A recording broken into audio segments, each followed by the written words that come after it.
Daniel, 30 seconds for the Knicks. Go! Joakim Noah got into a heated verbal exchange with Coach Jeff Hornacek in practice today, and the Knicks are now seriously looking into getting rid of the former All-Star. He's still owed $36 million over the last 2 years of his contract. Obviously, there will be no way of trading him, so the Knicks have to attempt to buy him out or waive him or something.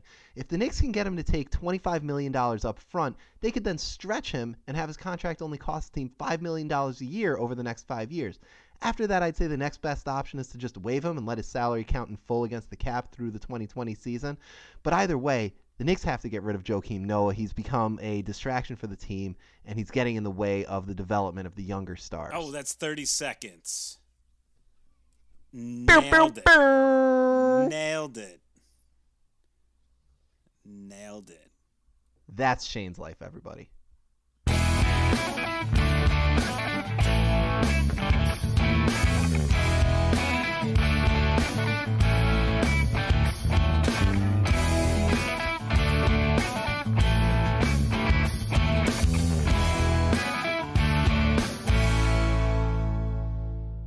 Welcome to Shane's Life is a Fantasy Draft. No one's name is Shane.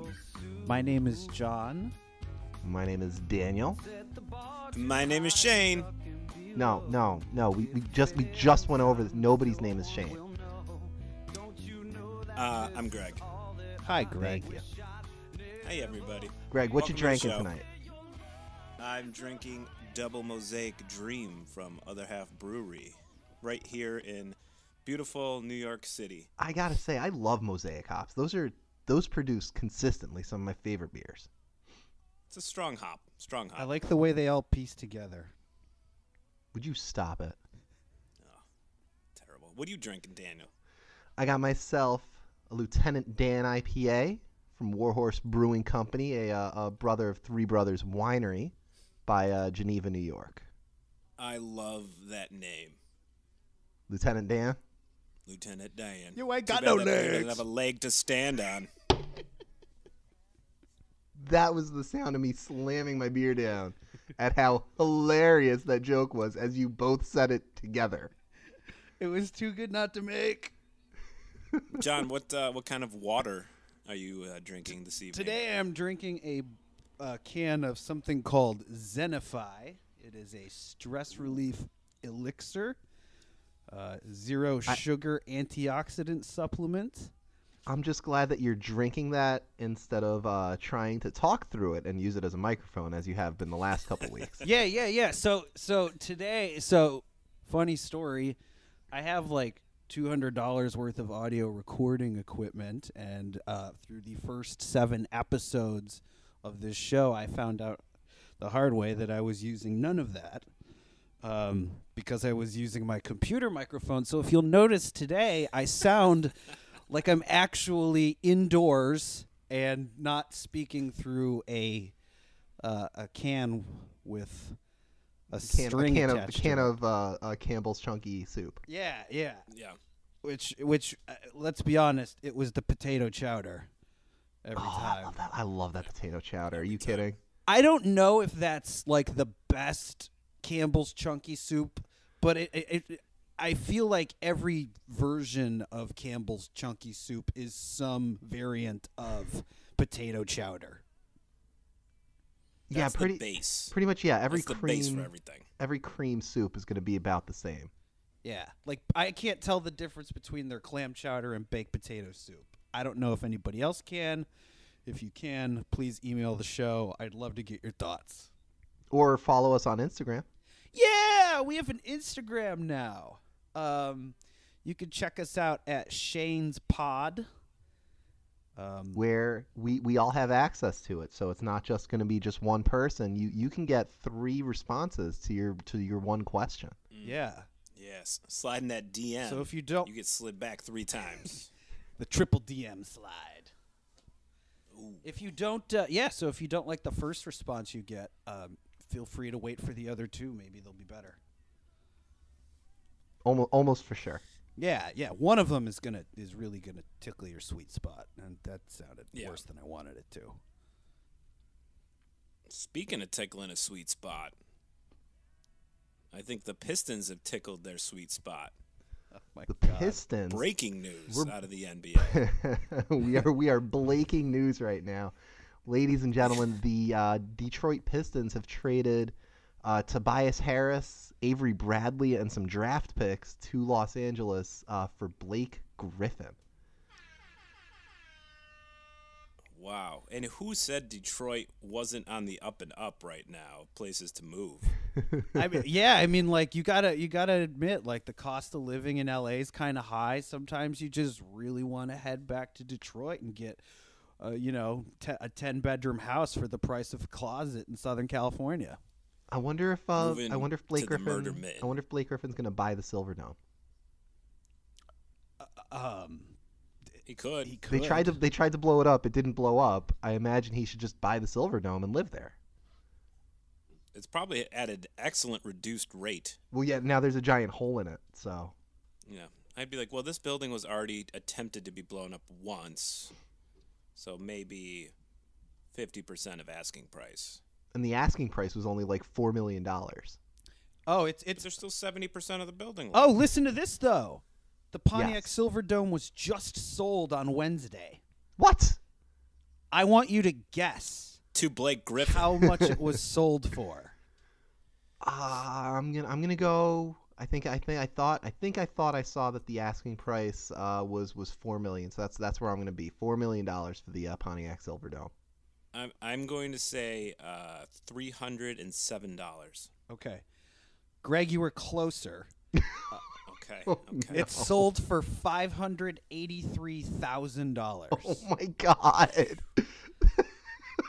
That is prime Michigan real estate. Oh, wait, hold on. That's fake news. I'm reading a link from 2009. Oh, for God's sake! Is it from The Onion? Wait, No. It's not from. No. wait. Someone bought it in 2009 for $500,000 just to blow it up in 2017. Correct. That So- seems weird. Oh, So now, like that's a- 2 years that's a guy who ago, probably tortured animals when he was a kid. yeah, 2 years ago they were asking $30 million for it. Good God. Now they're asking $4 million. Let me see here. Yeah, they You keep tried reading. This blowing- is excellent radio. Yeah, they tried. They tried and failed to implode it, and now there's just nothing.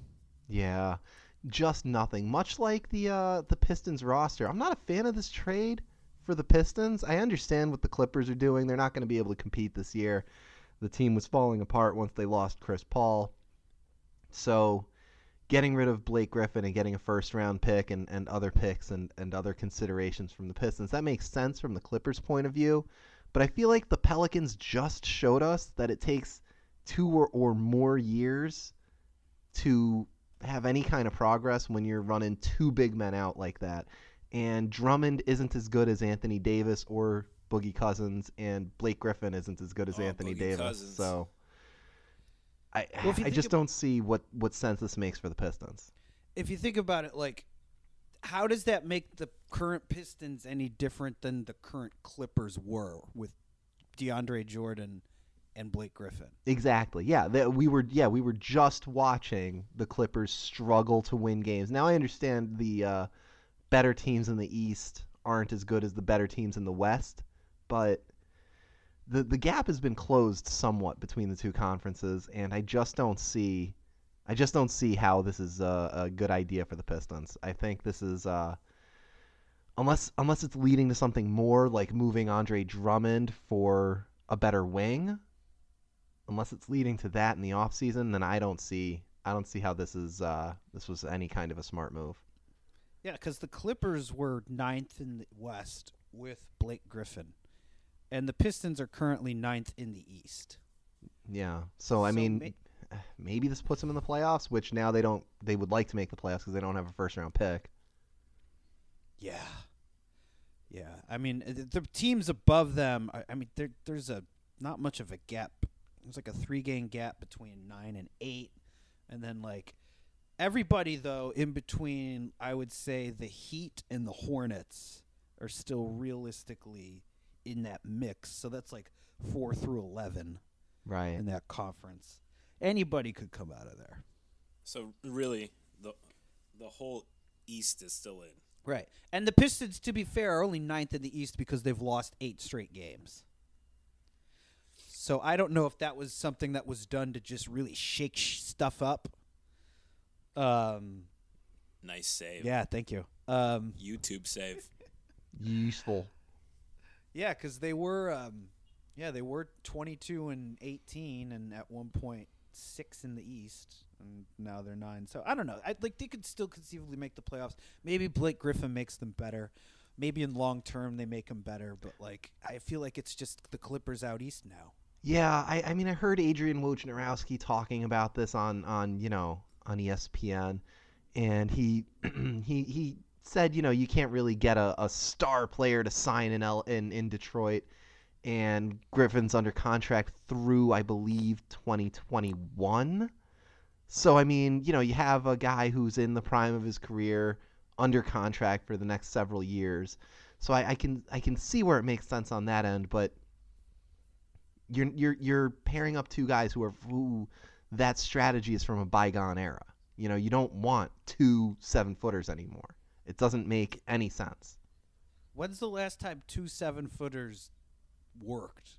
Was it the Spurs? Yeah. The turn of the millennium? Pretty much. And I mean, I understand Blake Griffin's not a 7-footer. I don't even think Andre Drummond is. I think they're both 6'10", but that's their style of play. Neither of them Right. is hanging out on the perimeter taking shots. They're both high post, low post scorers. Yeah. They're just, Boogie Davis or Boogie Davis. That's both of them together. Boogie Cousins. That sounds like a great dance. Boogie Davis would be a great name for a 70s retro funk cover band.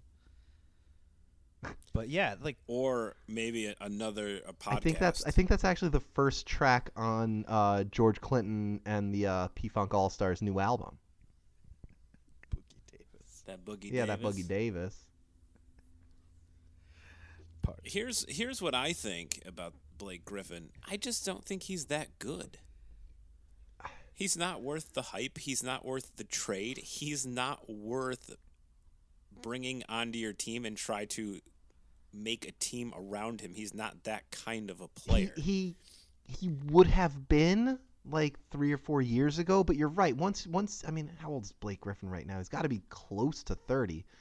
And at that point, these guys just start losing their athleticism, and he's 28 years old. Yeah, so at the end of this contract, he's going to be 31. He's going to want another max extension when he's done with this contract. And you're looking at a guy who his value is based entirely on his explosiveness, and that diminishes exponentially once you pass 30 years old. Yeah. I'm with it. I don't know. I'm not with the trade. I'm with your stats. Yeah, so I don't understand. Like I said, I like the trade. If I'm the Clippers, this is a good move. It's got to be an unpopular move because I think Blake Griffin was still probably pretty popular in Los Angeles. But, Blake Griffin gets injured and, a couple of years ago and DeAndre Jordan starts averaging 20-20s. So it's not like they're going to be losing that much in terms of excitement. The team's going to be a little bit worse, but they're not going to, they weren't going anywhere anyway. So it's a good move by, coach, no longer GM, right? Doc Rivers. Doc Rivers was relieved of his GM duties. I believe Doc Rivers relieved himself of his GM duties. Right. So it's a good move by whoever the new GM is of I just hope that Blake Griffin remembers the secret passageway to the opponent's team locker room. Michael Winger is the Clippers general manager. That's the most important thing to me, that he remembers. Yes. I think that's I think everyone will remember. I mean, because it's not much of a secret anymore. Right? Chris Paul told everybody. Well, we know it's there. We just don't know how to get there. Well, we don't, of course, but So that also holds true for every opponent that plays the Lakers. Now everybody who comes into Staples Center knows exactly how to get from one locker room to the other to beat the snot out of whoever they so choose. Nobody. What about a Kings game? Oh my God, the Kings games! My goodness, you're clicking around on your skates. Click, click, click, click, click. I'm going to go beat up that hoser, eh? Absolutely. I'm surprised that hasn't happened more often in hockey, actually. Now that we're thinking about it. Maybe it does. Maybe that's why the back door's there. Oh, it was put in by the Kings? It was put in by it was put in by the Kings so they could go beat up opponents. Okay. I like it. I'm a fan. I'm a fan of that. So yeah, so staying in the NBA, how about this bombshell where these states that are trying to legalize sports gambling, of which New York is one, if that were in fact the case, the NBA would like to get a 1% cut of the sum total of all bets placed on the NBA. Now, I couldn't find, and hopefully someone can. I couldn't find how much money has been bet on the NBA, but last year, $4.5 billion were bet on sports. Now, you have to imagine the vast majority of that is going into boxing, horse racing, and the NFL. But if that takes up, let's say that takes up 2/3 of it, you're talking about a third of $4.5 billion split among, NCAA basketball, NBA, NCAA football, and really what else? A little bit of baseball, maybe. So you're talking about probably $500 million to $750 million bet on basketball. That's an insane amount of money. That is If you that is 7.5. Yeah. I mean, you're talking about an insane amount of money being bet on basketball, and the NBA just wants to come in and take 1% off the top, which is. And here's what I think the NBA should do with that money. You take your 1%, you take your little gambling cut. You know what you do? You go place a whole bunch of bets in the NFL.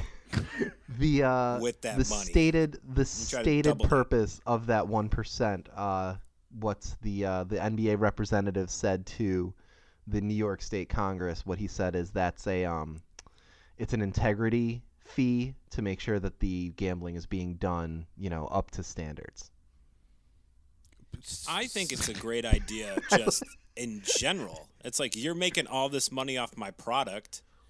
Billions of dollars off my product. I don't even make that much off my product. And I think I have the right to a piece of that. According to Forbes, sports books generally take home between 3.5% and 5% of every dollar bet. So for the NBA to want 1% of that, you're talking about the NBA taking between 1/3 to 20%, 20% to 1/3 of the sports books' profits. So that's actually a huge deal to the sports books if this is something that's going to happen. That's interesting. So they're taking it out of the sports books' profits and not out of the total top line revenue. Well, I mean, they're taking 1% off the top. So if the sports book is only going to get 5%, I mean, probably what they would have to do is they'd have to find a way to pass that on to the consumers. So instead of taking 5%, the sports book would take 6 or 6.5%. And then Or how about placing a bet, a fee for placing a bet, a convenience charge? I believe that's what it is. A nickel. That's how the sports book does it. So if you want to place a $100 bet, you have to bet $105. You pay $105. Got it. Perfect. I'm with that. I mean, to me, this is a no-brainer, and I think the who it deserves it the most is take that 1%. Give it to the kids who play basketball in college. Well, give it to them. That's where we're heading though. Like that, I love this idea for the NBA, but that immediately makes me think of the NCAA, right? Like, what are we gonna? Oh, they're gonna want exactly. Their cut. So NCAA basketball and NCAA football are going to be taking 1% also. They're certainly not going to take less. Probably NCAA football is going to say give us 3%. You know what I mean? Like, right. So, and then where's that money going? That not a dime of that is going to any of the players. No. And that's what needs to change. That's where that money should go. That money should go to room and board for players. Like, okay, if you don't want to pay the players, which in my opinion is absolutely absurd, but if you don't want to pay them, then you should pay their room and board, their food, their tuition, and give them a comfortable life in college because they are bringing in millions of dollars into your program. The least you could do is make their time, or that 1 year that they might spend at your university, or the 4 years, depending on what their intention is, make it comfortable for them. It's making your life very comfortable. The least you could do is make these kids. Well, I mean, life they're a on little bit scholarship, so their tuition and room and board is generally paid for, unless they're non-scholarship players. But I mean, like, I'm talking about like some nice, like, suites, like athletic suites, right? Access to a facility, like a gym facility in your building. You don't have to go to the sports center every day. I mean, I'm talking like really give them a luxurious stay. Make college a resort for them. It's the least they could do. These kids get nothing. They get absolutely nothing. The reason you have a one and done rule is just so they can make some money in March. It's very true. It's very true. The one and done rule is I mean, they say it's bad for college basketball. I say it's the only thing helping college basketball, right? Without the one and done rule, you're going to have guys, all the best players are going to go straight from high school. Right. Which should be fine. If you're that good at 18 years old, you should go to the NBA and you should start making your money. I agree with that. You should not have to go to college if you don't want to. And this is the part that this is such an American way of thinking, is like the only way to succeed in life is to go to college, and that isn't necessarily true. Yeah, I mean, there's so many professions that do not require a college degree. There's no rule that you have to have a college degree to be a broadcaster, to be a journalist. There's no rule. But for some reason, you have to go to college for a year to play in the NBA. You have to go to college for 3 years to play in the NFL. It doesn't make any sense. What I don't understand, and what always sort of ticks me off, is these kids become immediately ineligible for the NCAA once they hire someone who can advise them whether or not they should enter the draft. You know what I mean? Like, how about you let these kids, I mean, high school kids aren't making smart decisions. I think between the three of us, we can all attest to the fact that high school kids are not making smart decisions. So if I'm going to make a life-altering decision, let me hire someone with some experience. Let me hire, Scott Boras or whoever, and to let me know, hey, should I or should I not enter the draft? Where will I get drafted? My high school coach, maybe he knows, maybe he doesn't, but who knows better is a professional agent. Can I talk to an NBA player even to get some notes from them? And you can't even do things like that. You can't do anything like that, and it's terrible. They need to be providing better guidance for these kids when they're making these life-changing decisions. I agree. That is an excellent contribution, John. No. I was going to add to that. Like, it's one of those we found out you're looking at other places to work. Well, you can go ahead and work at those places. We're firing you. Like, that's kind of like the same situation, except for the fact that they're not getting paid at the job they're currently at. Yeah. It's the internship. Yeah. You can't be an intern here. We're going to fire you from your internship here because you were looking for employment elsewhere. You were looking for money. That pays. Yeah, you were looking for a job that pays something. Get out. And not even, the worst thing is it's not even like it's not even applied, evenly across the board, right? In baseball, I know nobody cares about NCAA baseball, okay? But in baseball, they have 900 rounds to the draft. They play baseball? They do. In college? They have 900 rounds to the baseball entry draft. And you can be drafted and then go back to school and then re-enter the draft the next year. Also, you could be drafted out of high school, and they'll put you in single A ball and develop you until you're 25. And you can start, and you can even, I think you can even report to training camp and then say, you know what, never mind, I'm going to go to college and then play NCAA baseball. But think about this. So you just answered your own question with that. Why can baseball players do that out of college or out of high school? Because nobody cares about. There's no tournament. I know they have a college World Series. Yeah, but nobody cares. I mean, honestly, the College the World Little League Series World Series gets like, more views than that. The College World Series is like the basketball World Series. Like, 27 aluminum regions. bats. And I don't know if you've noticed, but like the College World Series starts like a month before they ever get to Omaha. Yes. It's insane. And also, your championship means nothing when it's in Omaha. Yeah. It's like congratulations, Cal State Polytech once again. Once again. For somehow having the greatest baseball players of all time.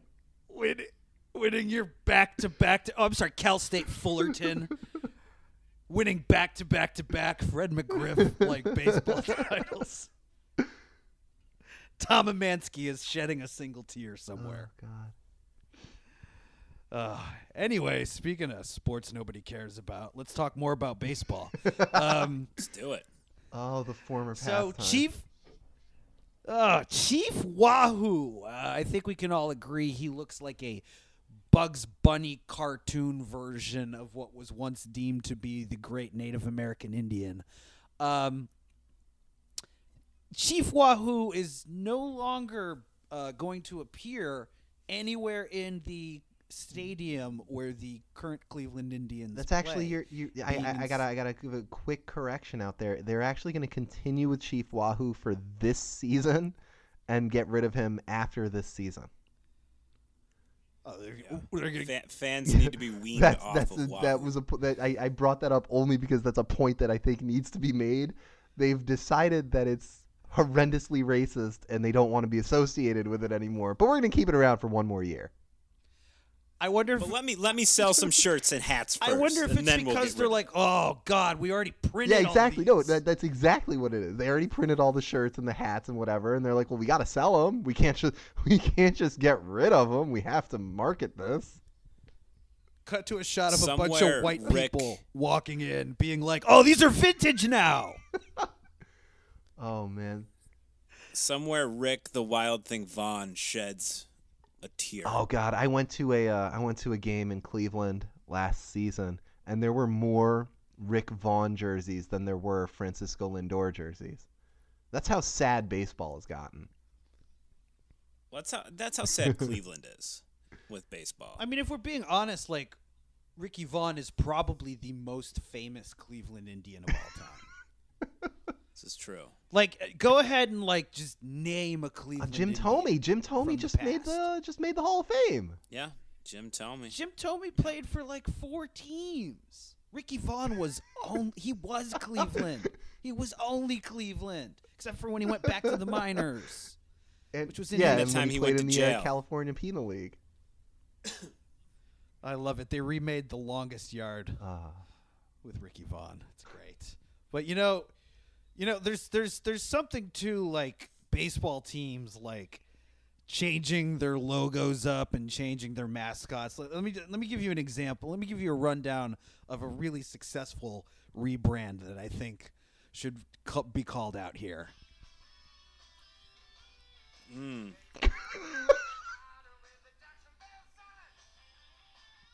All right, but like seriously though, the Jumbo Cleveland. Shrimp. Rest in peace, Jumbo Shrimp. Well, I mean, sorry, rest in peace. Baseball's never been hotter. Shout out to Jacksonville. So, like, we've got like the Cleveland Indians. I love that C on the cap. Yes. Like, that's so classy and Yes. timeless. Like the Cleveland. Like, look, I think we can all agree that like Cleveland Indians is a mildly offensive name. It's not the Redskins. Ooh, that's true. You know? That's true. But I feel Like- like Well, I saying mean, something I can do be have to, more offensive isn't it? It's a low bar. I agree. Like. I do want to say though that name does come from like it doesn't come from an actual insult to people that are native. Right. Actually, it's the name of a piece in the Smithsonian, which doesn't make it okay. But I mean, also that's such a bizarre thing to name your team after. I agree. In general. Well, is it like it's certainly it's more offensive and look, I don't far from me to be like the authority on what's offensive and what isn't. But like Kansas City Chiefs, I don't consider that to be like derogatory in any way. Yeah. Florida State Seminoles. But they throw an Yeah. air tomahawk and go and make that sound during the game, which And That's the Braves do it's- that too. yeah, there's certain things, but it comes from it comes from the novelty is what people have done here. When you take culture and you make culture a novelty, you absolutely take it away. You take the meaning to a whole group of people away. It's like, I don't care if you were to take you name any other country, ethnicity of people. When you make it a novelty act, you steal their soul. You steal what makes them who they are. And how of all the people, you do it to natives who have it blows my mind that this is okay. You know how many I went to a high school that was the Indians. That was the name of my high school, and now they're the Eagles now, because my superintendent was like, "Hey, you know what? This isn't right." Yeah, like we had my high school was named the Warriors, and our mascot was, because it was a very white school, our mascot was a white guy dressed up in full Indian garb. Yeah. Well, that was what ours was too. Yeah, it was so weird because and look, when you're in high school, you're not super wise, and so you just sort of think, well, it's a costume. But like, if I were to go back to that town and that it was still the case and I saw it, I would be a little. Have you not baffled. checked on that? But How have that's you not also- checked on that? I don't go back to that town. By the way, the seal of that town, up until 2014, was a picture of a white guy choking out an Indian. Yeah. I'd show it to you, but like no one can see no one can see it. But yeah, Google Whitesboro Baptist Church. Village. Oh my God, the town was called Whitesboro. Yeah, well, it was named after a guy named White, not I after thought it was white named after the people. Westboro Baptist Was Church. Bill Belichick the mayor? No. For all those listening, both of you, Whitesboro Village seal. I'm on it. It's just. I think that should- Yeah, it's. We're gonna put it on the Instagram. that'll be on our Put it on Instagram. the Instagram. No, we are absolutely not putting that on the Instagram. Why would that not make Instagram? That's because you'll see it and know why. And you'll say hashtag. Oh my God! This is why we have problems. By in the this way, country. he's not lying. Like this is a real thing. I'm looking at it right now. It's here. It looks like there's an updated version where it's a white person fighting evenly with a native. Yeah. We still hate each other, but at least now there's a coin flip's chance we'll let you win. Oh my God! This is In the spirit of This equanimity. is awful. This is terrible. Voters. Yeah. So Hold on. Now I have to check out this news article. This is a story from January 2016. Town opts to keep old logo derided as racist. They were gonna keep it for one more year though, Okay. so they could sell more Whitesboro hats. We already printed these for the sesquicentennial. It went to It's a too late. vote of the town legislature. By the way, I know people on Oh no, that I'm sorry. legislature No, this still. was a vote taken by the local newspaper.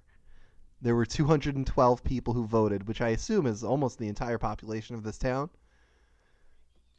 It's pretty close. That's a nice voter The turnout yeas, for that part the of the yeas year. It was accounted for 157 out of the 212 votes. Oh my God.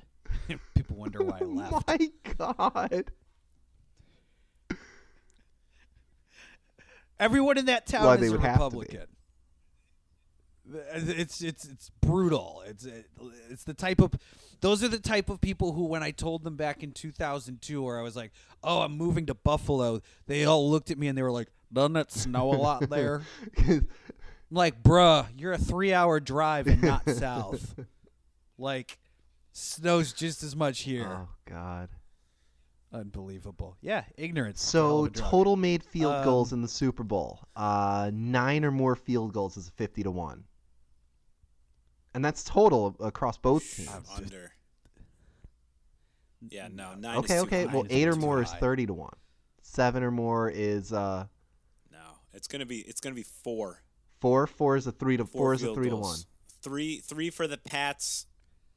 3 for the Pats. you're wrong. One for the Eagles. Hey, Eagles. Daniel, okay, see if you can find the money line for Patriots being flagged more often. Oh, than the okay, Eagles. okay. Hold on.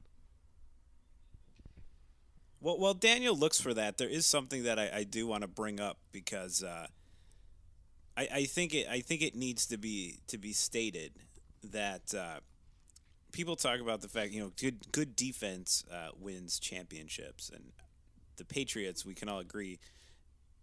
Not only do they have an not objectively have a good defense bad right now, defense. they historically have not had. No, a good they're top defense. 5 scoring defense, and they're number 1 in the NFL since week 6. But this is what's so good about the Patriots defense is, do they give up a lot of yards? Yeah, absolutely. They don't give up a lot of points though. No, because Those hey, what do you show us everything you have? Show us your entire hand between the 20 and the 10. We're not going to let you get in though. they're like, somebody made the comparison to Floyd Mayweather.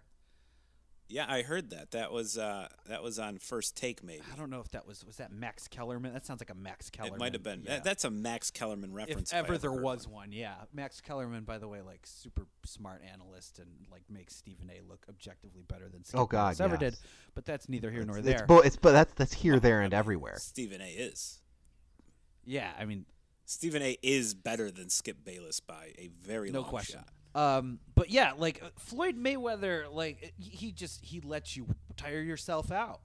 You'll get a few good blows in early, and then you'll run out of gas because he'll learn your tendencies and counterpunch better than you ever imagined. And that probably could have been worded more eloquently, but you get the idea. Like the Patriots are just letting you like use all the bullets in your gun. And then waiting for you to run out and then being like, surprise, we've got extras. Yeah, it's that scene in the movie where the guy's got you and he's staring you down and even gives you like he gives you like an epitaph. He's like, so long. You think you can mess with my mom? Oh, you know what it is? Click, click, click. Oh, no. It's the Viper versus the Mountain in Game of Thrones. While I'm still looking for this, which will be more? Vegas Golden Knights penalty minutes or place kicker Josh Elliott total points? Ooh. That's a wild prop bet, and I kind of love it. It's Right? a bizarre prop bet, but I dig it. Which will be more? Here we Why go. did they pick the Here we Minnesota go. I love Wild that. I would or love. the I want to bet Boston on Bruins this. or the Philadelphia Flyers? Probably because the Vegas Golden Knights are playing at the same time. Also, literally, the Westgate is in Vegas. The Westgate. There you go. Yeah, that's The Vegas Golden Knights. The Vegas Golden Knights are playing at the Capitals at 9:30 a.m. local time because nobody wants to be airing anything up against the Super Bowl. 9:30 a.m. local time. no, it's 12:30 Sunday. Eastern. I mean, it's 12:30. It's Oh, 12:30 Eastern, but you know. There were watch there this were hockey in days when Vegas. the Sabres and the Bills would play.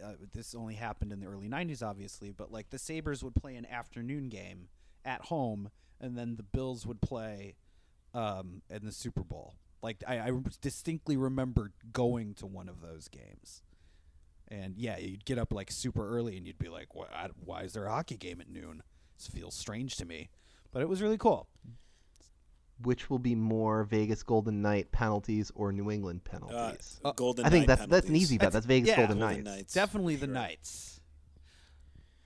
By the way, I mean, we did. The Vegas Golden Knights, I believe, are one of the They best are. teams in Yeah. hockey. They are. So they probably don't commit that many penalties, but We need to still going to commit more than the Patriots. we need to table this discussion for like after football season ends, but we do need to talk about how the Vegas Golden Knights are the greatest expansion team in the history of sports. This is true. We do. We need Well, to I was talk thinking more about. hockey. I was actually thinking I about love it. that.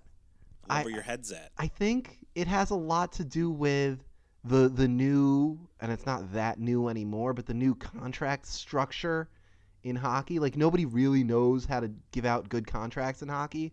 So you have, normally when you have expansion teams, the only players being unprotected in the expansion draft are bad guys on bad contracts. But now you probably have a lot of good players on not so great contracts, but not killer contracts that the Golden Knights were able to take and make into a good team. The GM had the ability to dump whoever he needed.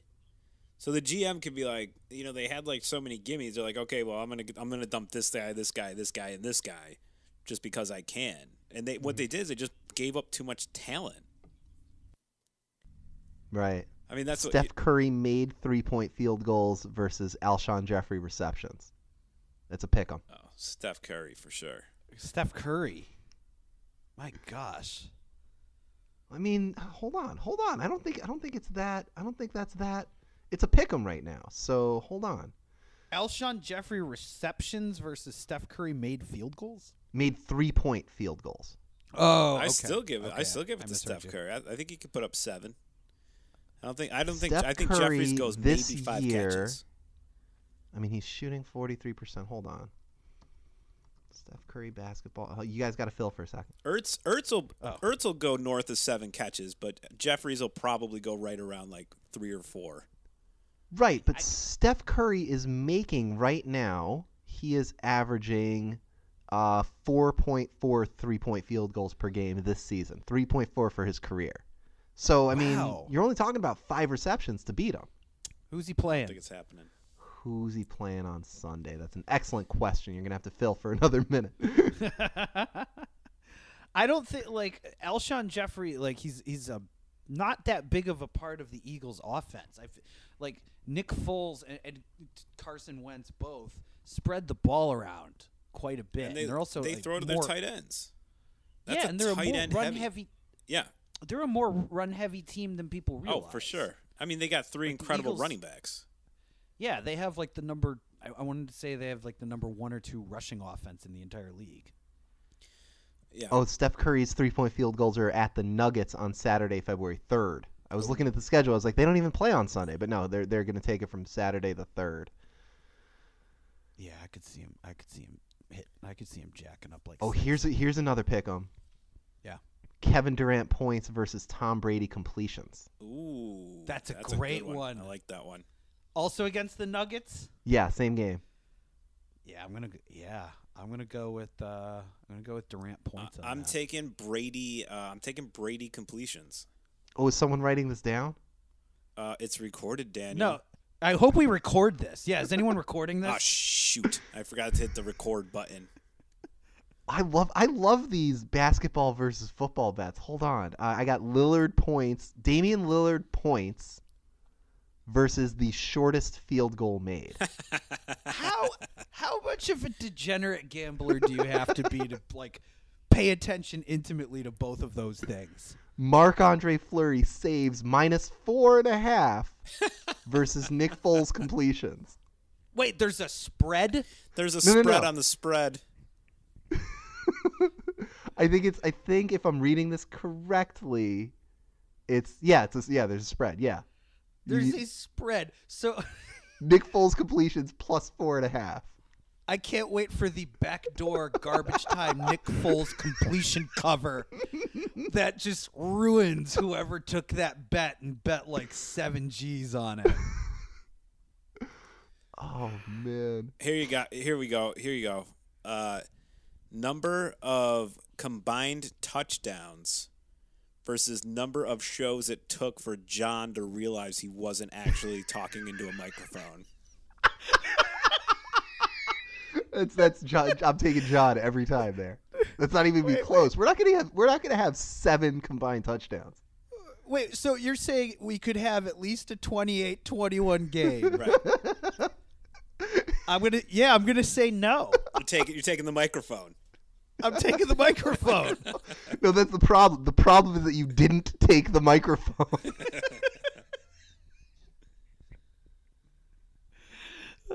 Rest in peace, Tim Cam. Oh, that's so sad. That's so sad. It'll go down in the podcasting storybooks. no penalty in game is a 75-1 underdog. Yeah, The Eagles are definitely going to commit a few. There has not been a single Patriots playoff game played without a flag. Interesting. The Patriots have played in 36 playoff games. And 36 Super Bowls. Yeah.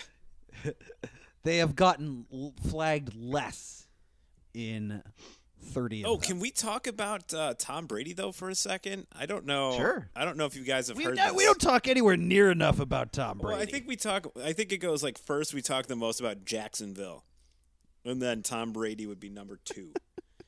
So I don't know if you heard the drama that happened. He does a radio show on Monday mornings up in Boston, and one of the on-air personalities called his daughter like something.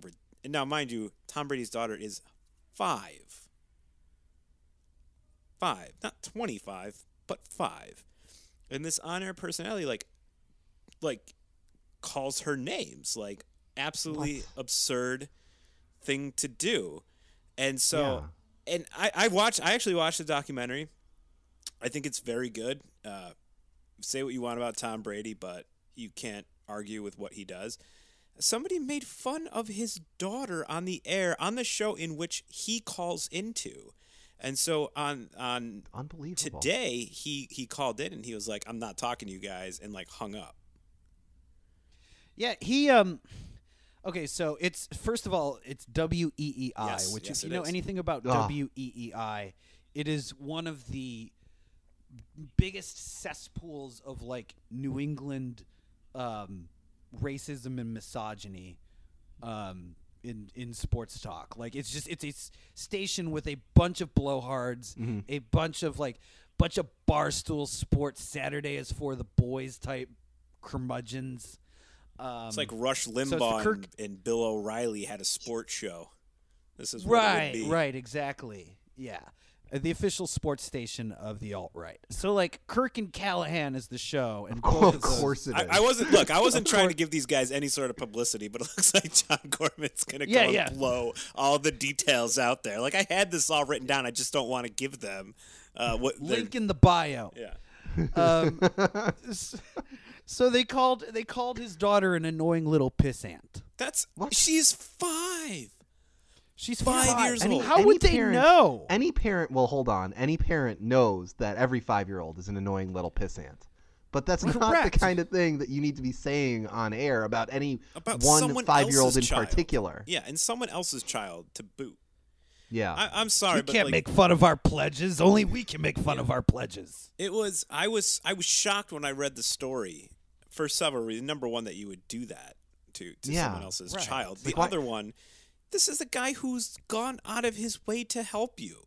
Yeah, why are we saying? Why are they saying this to Tom Brady of all people? Well, they said it like on air, like they weren't talking to Tom Brady when he did. He was giving like a review of Tom versus Time, and that's when he mentioned like his daughter's in it, but she's a 5-year-old kid. Like she's a normal 5-year-old child. Like there was nothing abnormal about what I saw from her. Is she going to be a little bit more vocal? Yeah, absolutely. She has to speak up to her mother, who is like a world-renowned superstar model, and her father, who is the greatest football player of all time. Does she have to yell to get what she wants? Absolutely. Yeah. They won't be able to hear her if she does not yell. Except for like, unless you're Blue Ivy and you're at the Grammys and you're just motioning your mom to chill. Yeah. LeBron James points, rebounds, and assists -3.5 versus Nelson Aguilar reception yards. Oh God, that is obnoxious. That's like you're making me like do like quantum physics to try and like. I'm taking LeBron James. Sure, like after doing some like trigonometry, I would probably agree with you. That's incredible. James Harden points straight up versus James White receiving yards. Ooh. James White. Ooh, I would go James White. James White receiving yards. He's the running back. Yeah, but he catches a ton. Remember last year when he had 11 catches? But it's James. Like, but it's he James really- Harden at the Cavs. Ooh. No, I still want James Still. White. I still want James White on that Give me one. James White. I'm taking James Harden. White should have been MVP of last year's Super Bowl. Yes. Agreed. Actually, I think, and I know I'm going to talk about something that happened off air, but I think the MVP of last year's Super Bowl was Greg Dennis's joke.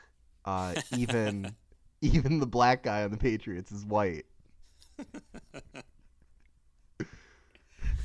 That it's a very white team. The Patriots is a very white team. Startlingly so. They just I can't tell if the Patriots is like a hockey team or a football team. Yeah, no. If they walked into the room, if they just walked into a room and they were like, "We are a team," I would say, "Oh yeah, okay, the Boston Bruins, right there." They all have all the white guys have long moppy hair, a little scruff on their beard, or they're completely bald. And by the way, is it just me or does Gronkowski not look like Kane without a mask? A little bit.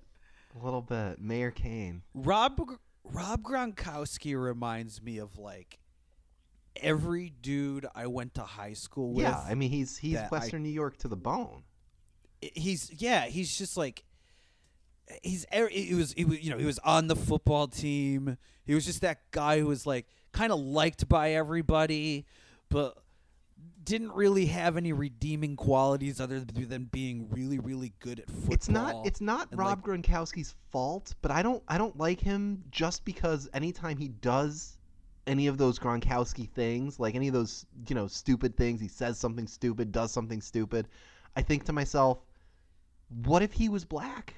And everyone would hate him. Everyone would hate Rob Gronkowski if he was black. If he was Jermichael Finley. Absolutely. Oh, that elbow that he gave to Oh my Trey? God, he would be out of the league. He would be out of the league if he was black. They'd be calling him a thug. Yeah. Can I just say, I have so much respect for the doctor that has to go and determine whether or not Gronk has a concussion, because I don't know how one can do that. This guy is always running with a mild concussion. He hasn't put together a coherent sentence since 2007, I think. I mean, does this guy open doors with his head? Is that how he goes around life? Speaking of Gronkowski's longest reception -1/2 versus Kyrie Irving's points. Ooh. I'm taking Kyrie Irving on the points. Okay. Yeah. Because, Gronkowski's going to have a bunch of 12 and 15-yard receptions. Yep. He's not going to go for 27. No. I feel like he will have at least 130. And look, I don't feel confident. Oh, no. Enough. That's why I don't bet. But I could see him doing one of those deep crosses where he gets loose in the secondary and just out jumps. Oh yeah, and winds up with a 45-yard catch. Yeah, and rumbles down to the 6 or something. I could see that. Okay. Happening. Villanova points -7.5 versus Jay Ajayi Russian receiving yards. Jay Ajayi doesn't do a lot of receiving. Jay Ajayi. I don't know. I think Villanova's not going to break 70. Yeah, that's true. I think LeGarrette Blount's going to be your stud. Yeah, that's the thing. Jay Ajayi is splitting carries with LeGarrette Blount. Yeah. And this is the ultimate LeGarrette Blount revenge game, right? It is, but I also think the Patriots know exactly how to defend LeGarrette Blount. There is no defense for LeGarrette Blount. When he punches you in the head. Yeah. He just runs people down. Yeah, it's the face mask of the helmet is the thing that is the defense for Yeah, it's like a LeGarrette cow plow on the front of a locomotive. We'll see when Still making. when they bring Still making. You guys are having trouble. Sorry. we are. We'll see when they bring in Rob Gronkowski to play linebacker. We'll be like, oh, here's where they're gonna try to injure LeGarrette Blount. Yeah. Trying to take him out at the knees. Oh. All right. What do you think, guys? So let's do some. Oh my God, I said let's and my Alexa just started to turn on. Yeah, it did. It's real strange. What do you say we pick this game before we get on out of here? I like it. Let's do it. So these are our legally binding Super Bowl selections. Correct. And if you do not get them right, you will go to the pit of misery. Don't. And just for the record, I will be texting you incessantly during the Super Bowl, as I often do. Yes. Yeah, no question. And Daniel's gonna chime in at 9:30 and be like, "Guys, Guys, there were 74 I was messages. away from my phone for 3 hours, and there are 182 messages. Did I miss anything important? This Super Bowl, Daniel? No, I was watching. I mean, did you say anything important? Which I don't really need to ask that because I don't think you have. You don't need to ask that question. 'Cause No, everything it's is just important. nonsense. It's just Greg and I like shooting nonsense back and forth, and Pete chiming in like, "Oh, can we see pics of that chick?" 2 slices. Classic. Two slice. Classic. Sorry, everybody. That was an inside joke. We didn't need to go there. It's so inside. We'll expand upon this in a later. I'll tell you when Anyway, you're older. yeah. I mean, yeah, it's nothing like Shane's Life as a Fantasy Draft. It's the title of the podcast. Yeah. Also not an inside joke. So yeah, go ahead. What All you right, guys so got? here's what I got for you because I don't want to just give a winner and a score. So Okay. what we're gonna have is the Eagles are gonna be winning 20-14 in the third quarter, and they're gonna stop scoring touchdowns, and they are going to kick 4 straight field goals. Ooh, it's a lot. But that 4 includes the 2 they kicked after they scored 2 touchdowns, right? So as they went from 14 to 20, they kicked 2 field goals. They're going to kick 2 more, and the Eagles are going to end with 26 points, and they're going to be up, 26 to what did I say? Oh, shoot, I already forgot where I was 14. going. 14 to 10, right? So they're going to be up like 20 to 10 in the fourth quarter. And they're not going to be scoring anymore, and they're done. And the Patriots are going to score 2 more touchdowns, win 24-20. All right. You really thought about this. Yes, that's going to happen, and it's going to be late in the fourth quarter. It's going to be like they're still Of going to be course it is. winning 2017, with like 3 minutes to go in the game, and they're With not 8 going to be seconds left in the game. they're not going to be able to convert a first down. They're going to maybe miss a field goal or punt. They're going to punt from plus yardage. That's what they're going to do. Yeah, they're going to be gonna on be a punt. they're going to be on the Patriots 42-yard line, Yeah, and they're yeah. going to punt. And it's, of course, going to be a touchback, and then the Patriots are going to just march downfield and score with less than 3 minutes left to win the game. 24-20 Patriots. Ooh, low scoring. Well, I have to have total touchdowns being less than 7. 7, that's right. That is true. So, so we've seen the Patriots win in a variety of ways. We've seen them lose in a variety of ways. But one thing has always maintained its consistency when the Patriots have been in the Super Bowl. The game has been close. Yes. They've either won or lost by 3 or 4 points in every Super Bowl they've ever played in. The one thing that the Patriots have never done since they've been in the Super Bowl is just absolutely take a team behind the woodshed. And that's what I think the Patriots do to the Eagles this year. I'm not rooting for this. I don't love this. This hurts my soul to say and to even think about. But I think this is finally the dominant performance we get out of the Patriots in the Super Bowl, the kind we've never had before. The one thing that's left for them to do. They've already come back. They've won shootouts. They've won low-scoring affairs. They've done everything they can do. So this is the year where the Patriots take it to the Eagles. I'm saying New England 34, Philadelphia 14. Wow. Okay. All right. Okay. You're both wrong. John, you're closer than Daniel. But do you guys remember Super Bowl 24? It was I do. 49ers Broncos, and the 49ers just whooped up on the Broncos, 55-10, right? Just still the most lopsided Super Bowl. It was a shellacking. They actually missed an extra point. The 49ers missed an extra point, which is why it was 55-10. First play from scrimmage. Touchdowns. First play from scrimmage, Joe Montana airs out a post to Jerry Rice for a touchdown. It was an absolute shellacking of a Super Bowl. This isn't going to be as lopsided, but it's going to be really ugly because you have two really big egos playing in this Super Bowl, both wanting to be the best. You have Belichick pulling out all the bells and whistles so that his team can win, and you have Brady playing his mind off so we can all get that little bee out of our bonnet, right? Who's better? Who needed who more? Was it Belichick or Brady? Who's the real reason for this 8 Super Bowl dynasty? And they're both going to go off because of it. 38-6 is your final. Wow. Okay.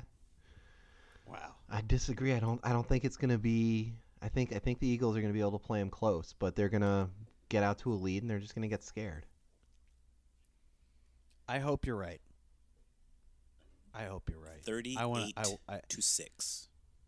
I do not love Eagles fans, but I certainly love Eagles fans more than I love the New England Patriots, and it's not close. And their fans. Like I know you wanted to talk about ragging on fans. No, we're good. We picked the game, man. Like we can. We'll pick save a that for different the season yeah. preview. We'll pick a different show to rag on fans. Yeah, exactly. I'm a Bills fan. Yeah, I can't okay. say anything, anyways. So we made the playoffs. Bills this year, fans Greg. are recognized nationwide as like the heaviest drinkers. that's true. No That's question. true. Have you ever been to a game? Eagles are. However, they do not have a in-stadium jail like the Eagles do. No, actually, there is. I think there is a detainment There is center now. in New Era Field. Okay, that's new. That must be a new A era. couple years, yeah. Yeah. They called in a thing. Gotcha. Where else would streakers All right. Well, go? that's.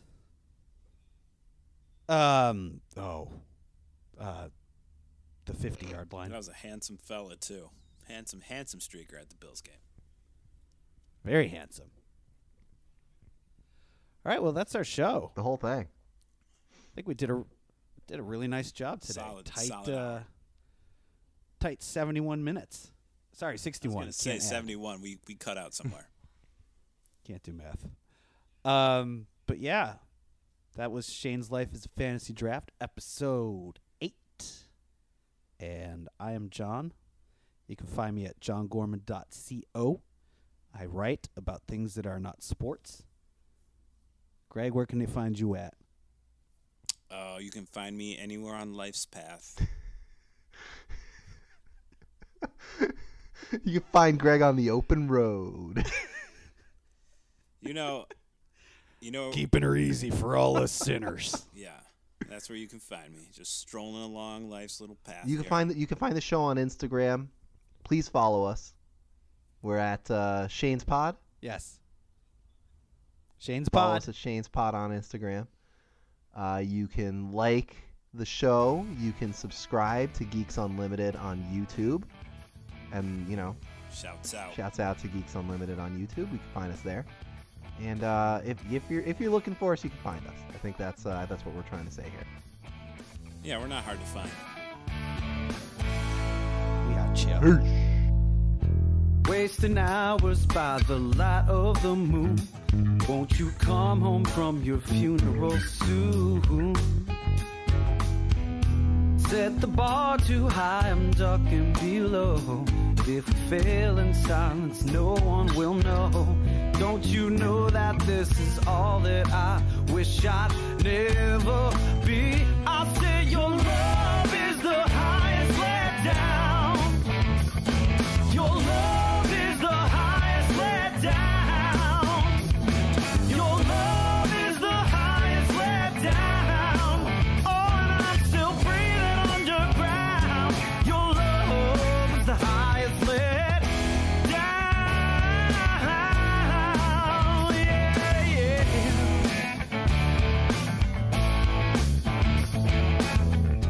serpentine seduction. You are my Eve. You're the devil who's been following me. Cloak and dagger at a casual affair. I'm out of wine and I am leaving you there. Don't you know that this is all that I wish I'd never be?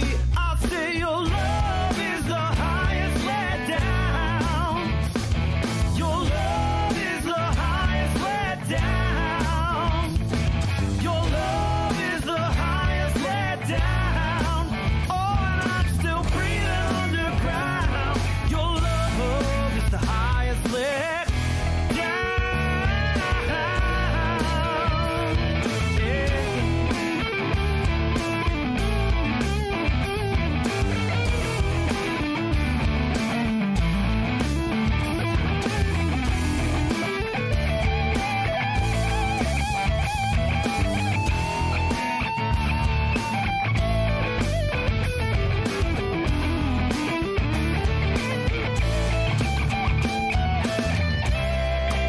Pick the funk until you die.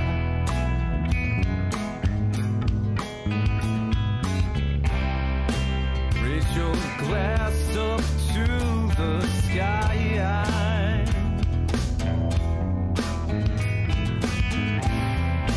Toast to what will never be. Yeah. It's not you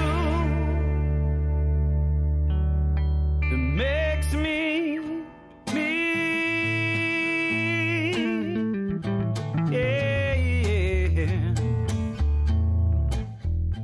Yeah, your love is the highest let down. Your love is the highest let down.